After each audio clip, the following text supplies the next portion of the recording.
In the silent night, a mysterious goddess sits on a lotus throne. Suddenly, from every pore of her body, countless forms burst forth, flying across the universe. Sudhana watches in shock. How can one being save infinite lives at the same time? Walking on the path toward the next spiritual friend, Sudhana's heart was filled with profound gratitude. He thought to himself, upon meeting a spiritual friend, the mind is no longer scattered. True practice is not for oneself, but to enter the vast ocean of compassion and save all sentient beings. Amidst these thoughts, Sudhana felt a sudden warmth in his heart. It was the blessing of the night goddess Joyous eyes, observing from afar. Sudhana finally arrived at the sacred realm of the night goddess, Joyous eyes observing beings. The goddess sat majestically upon her grand lotus lion throne. From every pore of her body flowed radiant light. Within each ray of light emerged an emanation, stepping forth to reach every sentient being. For those who were weeping, an emanation stayed by their side, speaking words of letting go. For those consumed by anger, an emanation gently appeared, teaching the power of patience. For those lost in delusion, an emanation transformed into a guiding light, illuminating a path forward. Sudhana gradually realized this night goddess was not saving beings with just one body. She was using limitless bodies to simultaneously accompany every sentient being in need. The emanations flowing from the night goddess spoke different teachings to different beings. They accompanied the weeping and became guiding lights for the lost. That which is hardest to let go of is exactly what is most worth letting go. You may think giving is a loss, but in truth, it is liberation. It is not about being bound by rules, but rather finding a way of life where your mind can dwell in peace and stability. What can be hurt is merely your pride. Once that pride is relinquished, the harsh words of others are nothing but a passing breeze. You do not need to be perfect all at once. You only need to never stop. To never stop. That is true diligence. Try to let your mind simply rest here. Do not chase after yesterday. Do not fear tomorrow. Just be right here. What you see are merely appearances, and appearances will change.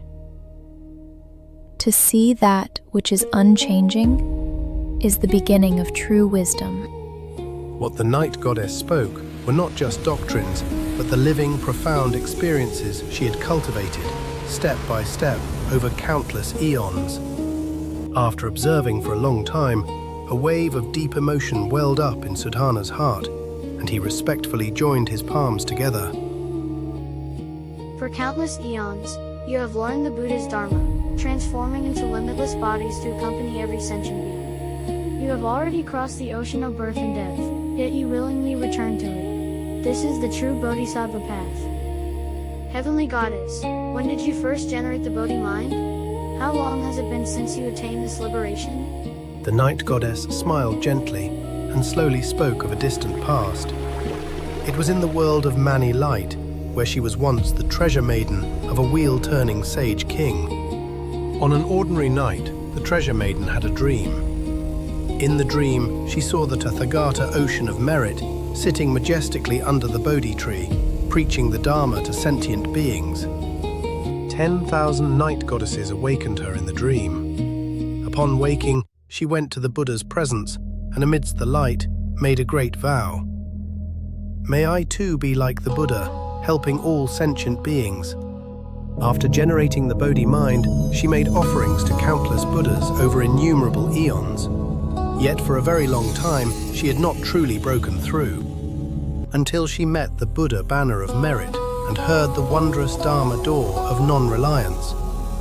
She attained the pure eye, truly witnessed the suffering of sentient beings, and her great vow transformed into action. Noble son, did you know? The wheel-turning sage king of that time was, in fact, the youth Manjushri, and the night goddess who awakened me in the dream was an emanation of Samantabhadra Bodhisattva. Sudhana felt a profound tremor in his heart. It turned out that from the very beginning, everything had been upheld and protected by the compassionate vows of countless spiritual friends. Noble son, I have only attained this single door of liberation. How could I possibly fully express the infinite realms of the great bodhisattvas? Go and seek the night goddess, wondrous virtue, who universally saves sentient beings. Ask her, how does a bodhisattva enter the bodhisattva practice? Sudhana paid his deepest respects, circumambulated her, and reluctantly took his leave.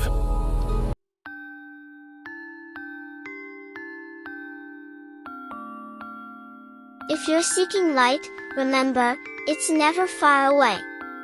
It has always been within your heart. In the next chapter, we'll follow Sudhana to meet his next wise teacher.